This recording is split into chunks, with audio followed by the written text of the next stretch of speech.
നമസ്കാരം, എൻ്റെ പേര് അഫ്സീന. നിങ്ങളെല്ലാവരും ഈ തമ്മിൽ കണ്ടിട്ടാണ് ഈ വീഡിയോ കാണാൻ വന്നതെന്നുണ്ടെങ്കിൽ ഞാൻ ആദ്യം കുറച്ച് കാര്യങ്ങൾ പറഞ്ഞുതരാം. അത് നിങ്ങൾ ആദ്യം ചെയ്തതിന് ശേഷം പിന്നെ ബാലൻസ് ഉള്ള ഈ വീഡിയോ കംപ്ലീറ്റ് ചെയ്താൽ മതി. പിന്നെ ഞാൻ ഇതിൻ്റെ ഫോളോ അപ്പും കാര്യങ്ങളൊക്കെ പറയുന്നുണ്ട്, അപ്പോൾ അത് കണ്ടാൽ മതി. ഞാൻ എൻ്റെ കയ്യിൽ നിന്നും കുറച്ച് ക്യാഷൊക്കെ നഷ്ടപ്പെട്ടു. അപ്പോൾ അതുപോലെ ഇനി ബാക്കിയുള്ള ആളുകൾക്ക് ഉണ്ടാവരുതെന്ന് കരുതിയിട്ടാണ്. പിന്നെ എൻ്റെത് മാത്രമല്ല, അത് കഴിഞ്ഞിട്ട് കുറച്ചായി പിന്നെ എൻ്റെ ഫ്രണ്ടിൻ്റെ അടുത്തൊന്നും ഇങ്ങനെ കുറച്ച് ക്യാഷ് നഷ്ടപ്പെട്ടു. അപ്പോൾ അതുകൊണ്ട് ഇനി ഒരാൾക്ക് ഇങ്ങനൊരു അവസ്ഥ ഉണ്ടാവരുതെന്ന് കരുതിയിട്ടാണ് ഞാൻ ഈ ഒരു വീഡിയോ ആയിട്ട് വന്നിട്ടുള്ളത്. അപ്പോൾ നിങ്ങൾ ആദ്യം ചെയ്യേണ്ടത് എന്താണെന്ന് വെച്ചാൽ ഒരു പെന്നും ഒരു പേപ്പറും എടുക്കുക. എന്നിട്ട് അതിൽ നിങ്ങളുടെ പേര്, നിങ്ങളുടെ ബാങ്കിൻ്റെ പേര്, അക്കൗണ്ട് നമ്പർ, പിന്നെ അതുപോലെ ബാങ്കിൻ്റെ ബ്രാഞ്ച് നെയിം, ഈ കാര്യങ്ങൾ എഴുതുക. IFSC നിർബന്ധമില്ല, എങ്കിലും എഴുതി വെച്ചോളൂ. പിന്നെ അതേപോലെ തന്നെ നിങ്ങളുടെ ഫണ്ട് പോയിട്ടുള്ളത് ഏത് സമയത്താണ്. ഇപ്പോൾ 12, 10, 11 അങ്ങനെ നമുക്ക് മെസ്സേജ് വരും. 12 മണി 10 മിനിറ്റ് 11 സെക്കൻഡ് അങ്ങനെ കൃത്യമായിട്ട് മെസ്സേജ് വരും. ആ ഒരു ടൈമിങ് കൃത്യമായിട്ട് അതിൽ എഴുതി വെക്കുക. അതേപോലെ തന്നെ നിങ്ങൾ എന്ത് ചെയ്യാന്ന് വെച്ചിട്ടുണ്ടെങ്കിൽ എത്ര എമൗണ്ട് ആണ് പോയത് അതും നിങ്ങൾ എന്ത് ചെയ്യാന്ന് വെച്ചാൽ കൃത്യമായിട്ട് അതിൽ രേഖപ്പെടുത്തുക. അത് കഴിഞ്ഞതിന് ശേഷം നിങ്ങളുടെ പേര്, അഡ്രസ്സ്, നിങ്ങളുടെ ബാങ്കിലൊക്കെ കൊടുത്തിട്ടുണ്ടാവുക, എന്തായാലും നിങ്ങളുടെ ആധാർ നമ്പറിലുള്ള അഡ്രസ്സ് ആയിരിക്കുമല്ലോ, അത് നിങ്ങൾ കൃത്യമായിട്ട് കൊടുക്കുക. പിന്നെ അതേപോലെ തന്നെ നിങ്ങളുടെ നിയറസ്റ്റ് ആയിട്ടുള്ള ഒരു പോലീസ് സ്റ്റേഷൻ്റെ പേരും കൂടി കൊടുക്കുക. എന്തായാലും ഇത് കേസാവും, ഫയൽ ചെയ്യേണ്ടി വരും. അപ്പോൾ നമ്മൾ ബാങ്കിൽ നിന്ന് റിപ്പോർട്ട് ചെയ്യുന്ന സമയത്ത് അവർക്കത് ഫയൽ ചെയ്യേണ്ടി വരും. അപ്പോൾ അതുകൊണ്ടാണ് നിങ്ങൾ പോലീസ് സ്റ്റേഷൻ്റെ പേര് കൂടി കൊടുക്കാൻ പറയുന്നത്. എന്നിട്ട് നിങ്ങൾ എന്ത് ചെയ്യാന്ന് വെച്ചാൽ ഞാൻ താഴെ പറയുന്ന ഈ നമ്പറിലേക്ക് കോൺടാക്ട് ചെയ്യുക. നമ്പറിലേക്ക് കോൺടാക്ട് ചെയ്യുന്ന സമയത്ത് നിങ്ങൾക്ക് എന്ത് ചെയ്യും, അവർ ഫോൺ എടുത്തിട്ടുണ്ടെങ്കിൽ അത് സൈബർ സെല്ലിലെ നമ്പറാണ്. ആദ്യം നിങ്ങൾ ചെയ്യേണ്ടത് സൈബർ സെല്ലിലേക്ക് വിളിക്കുകയാണ്. സൈബർ സെല്ലിലേക്ക് വിളിച്ചിട്ടുണ്ടെങ്കിൽ അവർ നിങ്ങളുടെ എന്താ പറയുക കംപ്ലയിൻറ്റ് രജിസ്റ്റർ ചെയ്യും. കംപ്ലയിൻറ്റ് രജിസ്റ്റർ ചെയ്യുന്ന സമയത്ത് അവർ നിങ്ങൾക്കൊരു ഡീറ്റെയിൽ അയച്ചു തരും. അതായത് നിങ്ങളുടെ ഫുൾ ഡീറ്റെയിൽസും ഇതിൽ എൻ്റർ ചെയ്യാൻ പറഞ്ഞിട്ട് നിങ്ങൾക്ക് ഒരു ലിങ്ക് അയച്ചു തരും.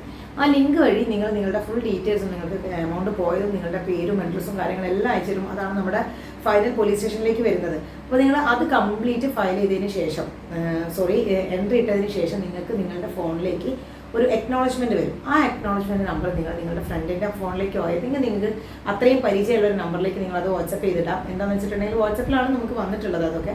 അല്ലെങ്കിൽ ഇപ്പോൾ മെസ്സേജ് ആയിട്ട് വരികയാണെന്നുണ്ടെങ്കിലും അത് നിങ്ങൾ ചെയ്ത് വെക്കുക. എന്താണെന്ന് വെച്ചാൽ ഫർദർ ഡീറ്റെയിൽസിന് വേണ്ടിയിട്ട് ഈ ഒരു ലിങ്ക്, ഈ ഒരു അക്നോളജ്മെൻറ്റ് നമ്പർ നിർബന്ധമായിട്ടും വേണ്ടി വരും. ഓക്കെ, അപ്പോൾ ഇത്രയും കാര്യങ്ങൾ നിങ്ങൾ ചെയ്യാം. അത് കഴിഞ്ഞ ശേഷം നിങ്ങൾ ബാങ്കിലേക്ക് വിളിക്കാം. ഇനി ഈ ഒരു ടാസ്ക്കാണ് ഇവരെ കിട്ടുക എന്നുള്ളത്. സൈബർ സെല്ലിലേക്ക് വിളിച്ചുകൊണ്ടിരിക്കണം. നമ്മൾ വിളിക്കുന്ന സമയത്ത് കിട്ടിയിട്ടില്ല എന്നുണ്ടെങ്കിൽ നിങ്ങൾ അപ്പം തന്നെ ബാങ്കിലേക്ക് വിളിക്കാം.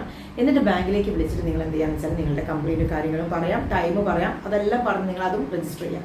പിന്നെ വേറൊരു കാര്യം കൂടി, നിങ്ങളുടെ ഫണ്ട് ഇനിയും അക്കൗണ്ടിൽ ഉണ്ടെങ്കിൽ നിങ്ങൾ നിർബന്ധമായിട്ടും ചെയ്യേണ്ടത് ബാങ്കിലേക്ക് വിളിച്ചിട്ട് നിങ്ങളുടെ ബാങ്ക് അക്കൗണ്ട് ബ്ലോക്ക് ചെയ്യാനും കൂടി ഒന്ന് പറഞ്ഞേക്കാം. എന്താ കാര്യം എന്ന് വെച്ചിട്ടുണ്ടെങ്കിൽ പിന്നീട് നമ്മുടെ ഫണ്ട് വീണ്ടും പോകാനുള്ള ചാൻസ് വളരെ കൂടുതലാണ്. അതുകൊണ്ട് നിങ്ങൾ എന്ത് ചെയ്യാന്ന് വെച്ചാൽ അതും കൂടി ഒന്ന് ബ്ലോക്ക് ചെയ്തേക്കാം. ഓക്കെ, ഇത്രയും കാര്യങ്ങൾ നിങ്ങൾ ചെയ്യാം. എന്നിട്ട് ബാക്കി വന്നിട്ട് നിങ്ങൾ വീഡിയോ കണ്ടാൽ മതി. എന്താണെന്ന് വെച്ചിട്ടുണ്ടെങ്കിൽ നമ്മൾ ആദ്യം എത്ര പെട്ടെന്ന് നമ്മൾ ചെയ്യണോ അത്രയും നമ്മുടെ ഫണ്ട് കിട്ടാനുള്ള ചാൻസ് കൂടുതലാണ്. എനിക്ക് ഒരുപാട് ബുദ്ധിമുട്ടി പോയി. അതായത് ഞാനിത് പെട്ടെന്ന് എന്ത് ചെയ്യണമെന്ന് മനസ്സിലായില്ല. എൻ്റെ ഫണ്ട് പോയത് എനിക്ക് ഒരു OTP വരിക അങ്ങനെയൊന്നും അല്ല. എനിക്കൊരു ലിങ്ക് വന്നു. ഞാൻ ആ ലിങ്കിൽ ഒരു സൗദി അറേബ്യയുടെ ഒരു ലിങ്ക് ആയിരുന്നു. അപ്പം ജസ്റ്റ് എന്തോ ഒരു ബൈ മിസ്റ്റേക്ക് അത് പോയി ക്ലിക്ക് ചെയ്തതാണ് എൻ്റെ ഫണ്ട് പോകാനായിട്ട് കാരണം. അപ്പോൾ നമ്മളത് ക്ലിക്ക് ചെയ്യുന്ന സമയത്ത് ജസ്റ്റ് ലോഡിങ് ഇങ്ങനെ കാണിച്ചു. അപ്പോഴേക്കും എനിക്ക് മനസ്സിലായി. പക്ഷേ ഞാനത് കട്ട് ഓഫ് ചെയ്തു. പക്ഷേ അത് എന്ത് ചെയ്തെന്ന് വെച്ചിട്ടുണ്ടെങ്കിൽ ആ ഒരു ഇത്തിരി സമയം കൊണ്ട് തന്നെ അവർ എൻ്റെ അക്കൗണ്ടിലെ കംപ്ലീറ്റ് ഡീറ്റെയിൽസ് എടുത്തു. പിന്നെ എനിക്കൊരു OTP വരേണ്ട കാര്യം ഒന്നും വന്നില്ല. എൻ്റെ കയ്യിൽ എൻ്റെ ഫോൺ ഇരിക്കുക. ഞാനിങ്ങനെ നോക്കുമ്പോഴാണ് എൻ്റെ അക്കൗണ്ടിൽ നിന്നും ഇത്ര എമൗണ്ട് 55,500 ആണ് എൻ്റെ അക്കൗണ്ടിൽ നിന്നും പോയിട്ടുണ്ടായിരുന്നത്. ആ എമൗണ്ട് ഡെബിറ്റഡ് എന്ന് പറഞ്ഞു വന്നു. പിന്നീട് നെക്സ്റ്റ് വന്നത് എന്താണെന്ന് വെച്ചാൽ അത് വീണ്ടും ആ ഒരു സ്പോട്ടിൽ എന്നത് ക്രെഡിറ്റഡ് കാണിച്ചു. അപ്പോൾ ഞാൻ വിചാരിച്ചു ഇത് എന്താ പറയുക എന്തോ ബാങ്കിൽ നിന്നോ മിസ്റ്റേക്ക് പറ്റി പോയതായിരിക്കും എന്ന് വിചാരിച്ചിട്ട് ഞാൻ പിന്നെ അതിനെ മൈൻഡ് ചെയ്തില്ല. ഇങ്ങനെ നിങ്ങൾക്ക് മൈൻഡ് ചെയ്യാതിരിക്കാൻ വേണ്ടിയിട്ടാണ് അവർ അങ്ങനെ ഒരു ഫേക്കായിട്ട് വീണ്ടും നമുക്ക് അക്കൗണ്ടിലേക്ക് ഇടുന്നത്. വീണ്ടും അത് പോയി. അപ്പം ഞാൻ എന്തെന്ന് വെച്ചാൽ ഇത് ഇനിയും വരും, അക്കൗണ്ടിലേക്ക് ക്രെഡിറ്റ് ആവുമല്ലോ എന്ന് കരുതിയിട്ട് ഞാൻ വെയിറ്റ് ചെയ്തു. അതാണ് അവിടെ സംഭവിച്ചു പോയത്. പിന്നെ അത് വന്നില്ല. അങ്ങനെ ഞാനൊരു 10-15 മിനിറ്റ് കഴിഞ്ഞപ്പോഴത്തേക്ക് ആകെ ടെൻഷനായി. പിന്നെ ഞാൻ ബാങ്കിലേക്ക് വിളിച്ചപ്പം ബാങ്കിൽ അവർക്കൊന്നും അറിയുന്നില്ല ഇത് എങ്ങനെയാണ് പോയതെന്നുള്ള യാതൊരു എവിഡൻസും ഇല്ല. നമ്മളെ ഗൂഗിൾ പേയിലില്ല, ഫോൺ പേയിലില്ല. പിന്നെ അതേപോലെ അന്ന് ഞാൻ യൂസ് ചെയ്തിട്ടുണ്ടായിരുന്ന വേറൊരു മെത്തേഡ് നോക്കുകയാണെങ്കിൽ നമ്മുടെ ബാങ്ക് ട്രാൻസാക്ഷൻ അതിലില്ല. പക്ഷേ എമൗണ്ട് അതിൽ ഒരു UPI വഴി പോയി എന്ന് മാത്രമേ ഉള്ളൂ. അപ്പോൾ എങ്ങനെയാണത് പോയതെന്ന് എനിക്ക് ഇന്നും അറിയില്ല. അപ്പോൾ ഞാൻ ആ കാര്യങ്ങളൊക്കെ പറയാം. അപ്പോൾ ഞാൻ പറഞ്ഞു ആദ്യം നിങ്ങൾ എന്ത് ചെയ്യുകയെന്ന് വെച്ചാൽ ഈ 2 കാര്യങ്ങളും ചെയ്യും. എന്നിട്ട് നിങ്ങൾ എന്ത് ചെയ്യുകയെന്ന് വെച്ചാൽ നിങ്ങളുടെ നിയറസ്റ്റ് ആയിട്ടുള്ള ഒരു പോലീസ് സ്റ്റേഷനിൽ പോയിട്ട് നിങ്ങൾ എന്ത് ചെയ്യാം, ഈ ഒരു അക്നോളജ്മെൻറ്റ് നമ്പർ വെച്ചിട്ട് നിങ്ങൾക്കത് ട്രേസ് ചെയ്യാം. നിങ്ങൾക്ക് അപ്പം തന്നെ അറിയാൻ പറ്റും നിങ്ങളുടെ ഫണ്ട് കിട്ടുമോ ഇല്ലയെന്ന്. എന്താ കാര്യം എന്ന് വെച്ചാൽ ഇതൊരു ലിങ്കാണ്, ഒരു ചെയിനാണ്. ഇവരുടെ ഒരു ഇതെന്ന് പറഞ്ഞിട്ടുണ്ടെങ്കിൽ ഒരു ചെയിൻ ഓഫ് ബിസിനസ്സാണ്. അതായത് ഒരാളിൽ നിന്ന് മറ്റൊരാളിലേക്ക് അങ്ങനെ പോവുക ചെയ്യുക. നമ്മൾ സൈബർ സെല്ലിലേക്ക് വിളിച്ച് പറയുന്നതോടുകൂടി അവരെന്ത് ചെയ്യുമെന്ന് വെച്ചാൽ നമ്മുടെ അക്കൗണ്ട് നിന്നും ഏത് അക്കൗണ്ടിലേക്കാണോ ഫണ്ട് പോയത് അത് അവിടെ ബ്ലോക്ക് ചെയ്യും. അവർക്ക് ഇനി ഒരു ഫണ്ട് വേറൊരു അക്കൗണ്ടിലേക്ക് പോകാൻ പറ്റാത്ത രീതിയിൽ അവരവിടെ ബ്ലോക്ക് ചെയ്യും. അപ്പോൾ നമുക്ക് ഈ ഒരു ചെയിനിൽ നമുക്ക് എന്ത് ചെയ്യുമെന്ന് വെച്ചിട്ടുണ്ടെങ്കിൽ ഒരു 4-5 അക്കൗണ്ടിലേക്ക് പോയി കഴിഞ്ഞാൽ ഇവരുടെ എന്ത് ചെയ്യുമെന്ന് വെച്ചിട്ടുണ്ടെങ്കിൽ ഏതെങ്കിലും ഒരു അക്കൗണ്ടിൽ വെച്ചിട്ട് നമുക്ക് ഈ വിളിച്ച് പറയുന്ന സമയത്ത് തന്നെ സൈബർ സെല്ലിനെ ബ്ലോക്ക് ചെയ്യാൻ പറ്റുകയാണെങ്കിൽ സൈബർ സെൽ എന്താ ചെയ്യുകയെന്ന് വെച്ചാൽ നമ്മുടെ അക്കൗണ്ടിൽ നിന്ന് ഏത് അക്കൗണ്ടിലേക്കാണോ പോയത് ആ അക്കൗണ്ടിന് അവിടെ കിടത്തി ബ്ലോക്ക് ചെയ്യും. പിന്നെ അടുത്ത അക്കൗണ്ടിലേക്ക് അവരിങ്ങനെ മാറ്റി കൊടുക്കും. എന്താണെന്ന് വെച്ചാൽ അവർക്കറിയാം ഇങ്ങനെ ഒരു സംഭവം ഉണ്ടാകുന്നത്, അതുകൊണ്ട് അവർ അടുത്ത അക്കൗണ്ടിലേക്ക് പോകും. അങ്ങനെ എല്ലാ അക്കൗണ്ടിലേക്ക് പോകുന്ന സമയത്ത് ഇവർക്കിത് ബ്ലോക്ക് ചെയ്യാൻ പറ്റിയാൽ പിന്നെ നമുക്ക് നമ്മുടെ ഫണ്ട് കിട്ടും. അതേസമയം ഈ അക്കൗണ്ടിൽ നിന്ന് മാറി പിന്നെ ഫൈനലി ഇവരൊരു ATM വിഡ്രോവൽ നടത്തിയാൽ നമുക്ക് ആ ഫണ്ട് കിട്ടില്ല. അപ്പം അങ്ങനെയാണ് എൻ്റെ ഫണ്ട് നഷ്ടപ്പെട്ടത്. അതായത് ATM വിഡ്രോവൽ നടത്തിപ്പോയി. എൻ്റെ ഫണ്ട് നഷ്ടപ്പെടാനും കാരണമുണ്ട്. ഞാൻ പിറ്റേ ദിവസമാണ് ശരിക്കും പറയുകയാണെങ്കിൽ ഇതിനെക്കുറിച്ച് കൂടുതൽ അവെയർ ആവുന്നത്. എനിക്ക് ഭയങ്കര ടെൻഷനായിപ്പോയി. അപ്പോൾ അത് ഉണ്ടാവരുത്, എല്ലാവരും ആ സമയത്ത് തന്നെ ചെയ്തിട്ടുണ്ടെങ്കിൽ നിങ്ങൾക്ക് ഈ ഒരു ഇത് കിട്ടാനുള്ള ചാൻസ് വളരെ കൂടുതലാണ്. അപ്പോൾ നിങ്ങളുടെ ആരുടെയും ഫണ്ട് നഷ്ടപ്പെടാതിരിക്കാൻ വേണ്ടിയിട്ടാണ് ഞാൻ ഇങ്ങനെ ഒരു വീഡിയോ ചെയ്യുന്നത്. അപ്പോൾ നമുക്ക് എന്താണെന്ന് വെച്ചാൽ പിന്നീട് ഞാൻ കുറേ കാര്യങ്ങൾ പഠിച്ചു എന്താണ് ചെയ്യേണ്ടതെന്നൊക്കെ. അപ്പോൾ നമ്മൾ വിത്തിൻ സെക്കൻഡ്സ് നമ്മൾ ചെയ്യേണ്ട കാര്യങ്ങളാണ് ഞാൻ ഫസ്റ്റ് നിങ്ങൾക്ക് പറഞ്ഞു തന്നിട്ടുള്ളത്.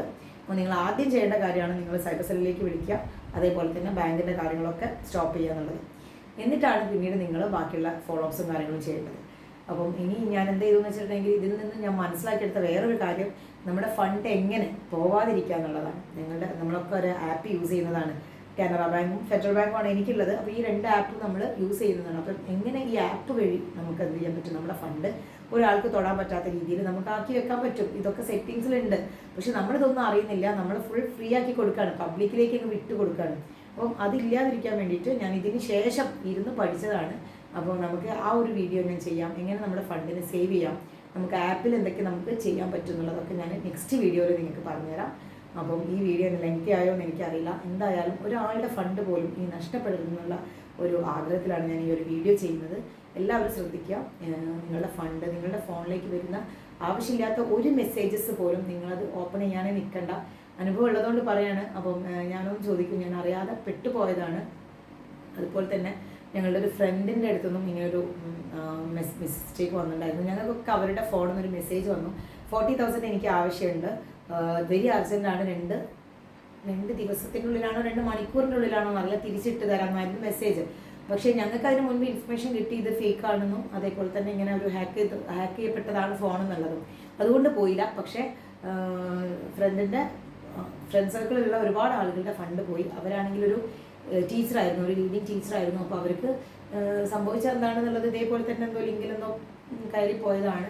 അപ്പം നമ്മൾ ഒരിക്കലും എക്സ്പെക്റ്റ് ചെയ്യുന്നില്ല ഇത്രയും പൊസിഷനിൽ നിൽക്കുന്ന ആളുകളിൽ നിന്ന് നമുക്ക് അവർ വെറുതെ ഫേക്ക് ആവുമെന്നുള്ളത് നമ്മൾ വിചാരിക്കും, നമ്മൾ ഫണ്ട് ഇട്ട് പോകും. അപ്പം ഇങ്ങനെയുള്ള ഒരുപാട് പല രീതിയിലാണ് ഈ തട്ടിപ്പുകൾ വരുന്നത്. അപ്പോൾ ഇനി ഇങ്ങനെയുള്ള കാര്യങ്ങളൊക്കെ നന്നായിട്ട് ശ്രദ്ധിക്കുക. ഇനി അടുത്ത വീഡിയോയിൽ കാണാം. അടുത്ത വീഡിയോയിൽ നിങ്ങളുടെ ഫണ്ട് എങ്ങനെയാണ് പോവാതെ ശ്രദ്ധിക്കേണ്ടതെന്നുള്ളത് ആപ്പ് വഴി എന്നുള്ളത് ഞാൻ പറഞ്ഞുതരാം. ഓക്കെ, നമുക്കിനി അടുത്ത വീഡിയോയിൽ കാണാം. Bye bye.